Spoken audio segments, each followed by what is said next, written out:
Welcome back to News Geelong as we move into the world of Geelong sport with Mitch Scoop Cleary. Thanks, Rollo. First up tonight, we speak to Geelong VFL midfielder and South Barwon player Tom Mars as he prepares for tonight's VFL clash against Bendigo at Queen Elizabeth Oval. Well, this week we've got Tom Mars in his first season with the VFL Geelong side from South Barwon. His old team's going pretty well. And last Friday night, under the lights, quite an experience for you at Chirnside Park against Werribee. Yeah, no, they were pretty good. They were, they taught us the first lesson in the first quarter, and yeah, they were something different. So it was a good game in the end. Well, I see you got within a goal at one stage, but giving away that first quarter lead was just a little bit overwhelming. Yeah, no, we've got off to we've had a few bad quarters this year, so they jumped us early, and yeah, it's just getting back into it. We finally got back into it, but yeah, it took too much legs out of us, and yeah, they ran away with it. So yeah, hopefully this week we can play 4 quarters and have a win. So.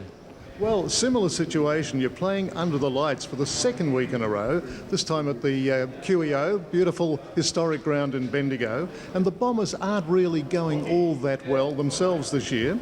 Yeah, no, well, they've had a few good games that we've seen. Obviously, last week I don't think they went too well, but they're a good kicking side, very precise, so that's one of our key targets this week, is to stop their kicking. So it should be a good game. Bendigo Gold, as they call them now. Yeah. I should have said that, having come from Bendigo.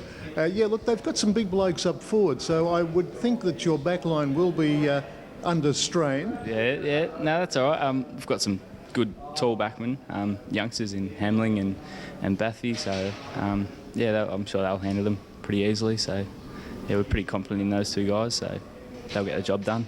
Well, I suppose at this stage the team actually hasn't been announced for Friday night's game. No, not yet. No, we find out it'll be, I think tomorrow. So. Well, our time frame, of course, is Friday night, so we're really talking about tonight. But what about young Sully, who came up from Newtown and Chilwell? Does he like to play again this week? Well, he's been our 23rd player for 3 weeks. So yeah, it'll be touch and go whether he plays again. But yeah, he's been solid for us so far. So. He'll give himself a chance to fill in. You had some injuries, didn't you, in that game against Werribee? Yeah, Werribee, I think we finished with no one on the bench in the end. I think we had 5 people on the bench at the start and 5 injuries, so we're a bit legless in the end. So yeah, no, we struggled to run out that game, but Sully was solid for us, so I'm sure he'll give himself a chance to play this week as well. Yeah, well, it was left up to you young blokes to finish the game, and that would have been an experience that probably you needed to test yourselves to the limit. Yeah, now usually we rely heavily on Andrew McLean, who's a VFL listed player, but he's very experienced in a VFL team, so he usually gives us a bit of experience, and so does Ryan Bathy as well, AFL listed player. But no, it was good last week to get a few inexperienced players to stand up and show what they can do as well, which is good. Exactly. You can only learn by experience, can't you? No, you can. And that throwing us in the deep end is probably the best way to do it, I think. So, yeah, we struggled a bit last week, but we had some good areas, good facets of the game that we thought we did really well in. So we try and learn from that and then take it into this week.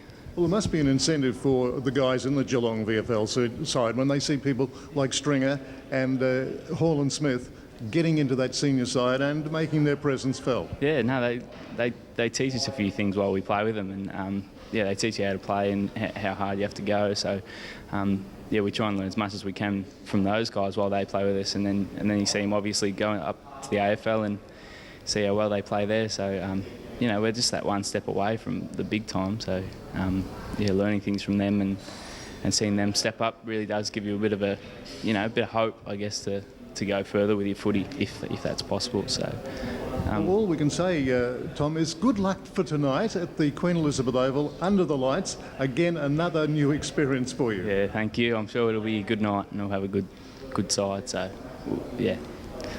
Thanks, Tom. As Geelong prepared to travel north to take on Brisbane at the Gabba, coach Chris Scott said he was looking forward to having Matthew Scarlett back to be joined by Billy Smets, while the omissions see George Holland-Smith and Tom Gillies back to VFL level. Yeah, it'll be good. Yeah, he's had a really good month of training. Obviously would have loved to have had him out there. We've struggled a little bit without him, but in a way it's been good experience for our younger defenders to get used to life without Matty Scarlett. We're not looking forward to it, but it's going to happen at some stage. Scott said former teammate Simon Black, who lines up for game 300, was a champion, but hoped the milestone wouldn't derail his side. Oh, to mean a bit. Yeah, he's been an absolute champion of the game, one of the greats of the club. We've got a few people here that are close to him, myself included. We're all very happy for him, quite proud of him in a way. But in the end, hopefully, it doesn't change our players' approach to the contest and the contests that he's involved in. Even though we have a high respect for him, we've got to make sure that we're pretty ruthless in the contest. Yeah, and I've been fortunate to see how he prepares himself firsthand, so that it's no coincidence.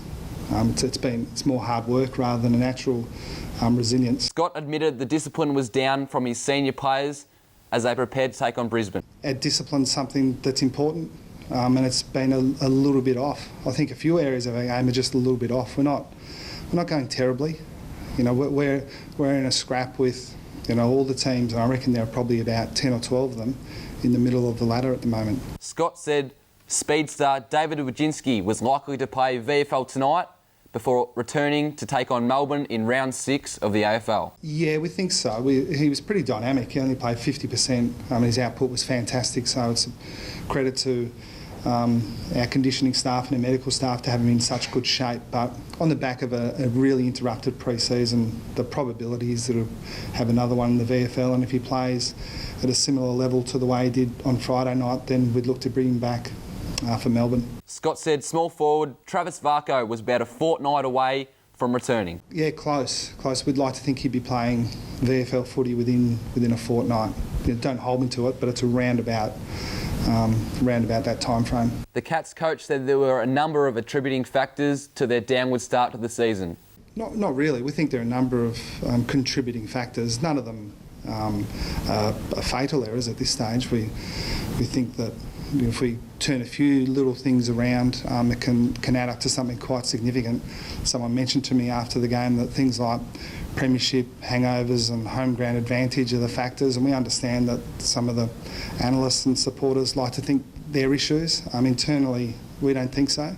But if they relate to attitude and effort, then we've got to be really vigilant to make sure that that's not a contributing factor. I've said a few times I've never had cause to believe that Geelong players don't give maximal effort, and we certainly saw that in the last 15 minutes. What we need to analyse is, were we a little bit different in the second quarter or the third quarter as opposed to the last 15 minutes of the game?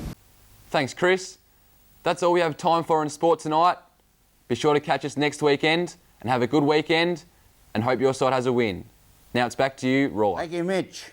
And now for all the weather expected for Geelong and the Surf Coast over the next 6 days. Let's look at the week ahead. Tomorrow, to start the weekend off, Saturday will be partly cloudy with isolated showers and windy conditions from late morning with a maximum of 19. Starting off the new week, Sunday will be partly cloudy with isolated showers during the morning with a top of 17. For the last day of April, Monday will be partly cloudy with patchy fog early in the morning with an expected top of 20. While Tuesday, the first day of May, will continue to be partly cloudy with scattered showers and a top of 22. Wednesday will also be partly cloudy with isolated showers and a top of 18, while Thursday will see partly cloudy conditions, isolated showers during the morning and a top of 18. Today we saw partly cloudy conditions with isolated showers during the late afternoon with a top of 20. And that's the weather outlook for Geelong and the Surf Coast. Stay tuned for Daryl Pittman and the crew on the local footy show. And tomorrow morning from 8 a.m. from the ladies of Geelong and District Netball, followed by the men of the Geelong and District Footy Show featuring Big Dick Philpott. A happy little camper at present, following the Collingwood win over on Anzac Day. Very lucky. Thank you for joining us on News Geelong, and to one of our many regular viewers of this program, Ray Gurry, a great stalwart of the Geelong sporting community over many years. Remember, Ray, take your time and smell the flowers. From all the team at News Geelong, enjoy the rest of your evening, have a safe and pleasant weekend, and a very good night.